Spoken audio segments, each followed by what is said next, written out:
Folks, we are in a terrible heat wave, and we're all feeling hot, and we're all sweating, and we need to do something to help us get through it. Our vitamins and minerals are extremely important, and we need to make sure that we're not sweating them out. When we sweat, the vitamins and minerals leave our body.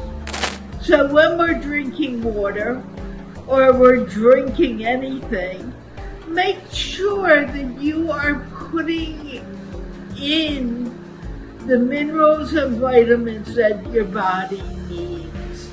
Your body will gain them by drinking lemonade, by drinking different fruit juices.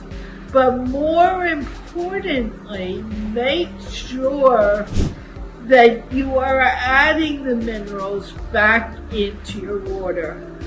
And if you like this content, please like and subscribe, and see you tomorrow.